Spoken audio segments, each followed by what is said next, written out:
யூடியூப்பை பார்த்துட்டு அப்படியே நம்ம வாட்ஸ்அப் சேனலுக்கு வந்த எல்லாத்துக்கும் முதல்ல தேங்க்ஸ் சொல்லிக்கிறேன். ஏன்னா நமக்கு என்னாச்சுன்னு தெரிஞ்சுக்கலனாவது நீங்கள் ஈடுபாடு காட்டுறீங்களே. ஆக்சுவலாக நம்ம தமிழ் அனிமேல ஒன்றும் ஹேக்கிங் பற்றிலாம் சொல்லித்தரல. யூடியூப் நம்மளை அடிச்சதுக்கான ரீசனே பார்த்தீங்கன்னா ஹேக்கிங் சொல்லித்தரான்ங்கிற கைட்லைன் இஷ்யூஸ்னால தான். நான் எப்போட ஹேக்கிங் சொல்லி தந்தேன்னு இதை வீடியோவை பார்க்குற உங்களுக்கே தோணலாம். ஒன் பீஸில் ஒரு ஃபில்லர் ஆர்க்குக்குமே மெமரிஸை திருடுற மாதிரி அவங்களோட பழைய நினைவுகள்லாம் ஒரு சின்ன பையன் திருடி இருப்பான். அதுவும் ஒரு சீஹார்ஸை வச்சு. அது ஆக்சுவலாக வந்து மெமரிஸ் திருடுறான், மெமரிஸ் எடுத்துட்டான், அண்ட் மெமரிஸை வந்து நம்ம அழகாக ரீகெயின் பண்ணிட்டாங்கலாம் நம்ம பேசியிருப்போம். அதை வந்து சிஸ்டமில் இருக்க மெமரிஸை வந்து ஹேக் பண்ணி எடுக்கிறதுக்கு சொல்லி தந்திருக்கீங்கன்னு சொல்லி அடித்தான். அதுக்கப்புறம் பார்த்தா எனிஸ் லாபியில் வந்து அந்த சீக்ரெட் பேசேஜ் வந்து அந்த சின்ன பொண்ணு கண்டுபிடிச்சிருக்கும்ல, அதுக்கும் பார்த்தீங்கன்னா ஹேக்கிங் சொல்லி தரீங்க, சீக்ரெட்டாக போகிறத பற்றி சிஸ்டம் வந்து எப்படி ஹைஜாக் பண்ணுறது, இந்த மாதிரியான விஷயங்களை சொல்லி தரீங்கன்னு அடித்தான். அப்புறம் பார்த்தா எபிசோட் நம்பர் 342ல் உசாப், நாமி அண்ட் சாப்பர் 3 பேர் ஒளிஞ்சிருந்து பார்ப்பாங்க இல்லையா, ஹாக் பேக் வந்து என்ன மாதிரியான விஷயங்கள் பண்ணிட்டு இருக்கான்னு. அதுக்குமே பார்த்தீங்கன்னா ஹேக்கிங் ரிலேட்டடாக தான் நீங்கள் சொல்லி தரீங்க. எப்படி ஒருத்தங்களை கண்காணிக்கிறது,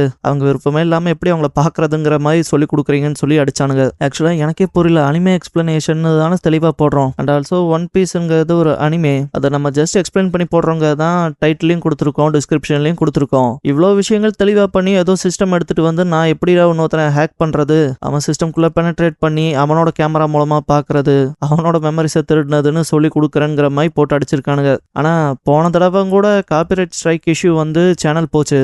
நான் இதெல்லாம் வந்து எக்ஸ்பெக்டே பண்ணல. அப்புறம் அதுதான் தமிழ் அனிமேல இப்போ இருக்க பிரச்சனை. இதுக்கப்புறம் தமிழ் அனிமே 2.0 வழக்கம் போல் வீடியோஸ் வரும். தமிழ் அனிமேன்னு நம்ம இருந்த சேனலை ரினியூ பண்ண போகிறோம். அதில் பார்த்தீங்கன்னா கம்ப்ளீட்டாக இசக்காய் வீடியோஸ் வரும். நீங்கள் தொடர்ந்து உங்களோட சப்போர்ட் எனக்கு தருவீங்கன்னு நம்புகிறேன். Thank you and love you all.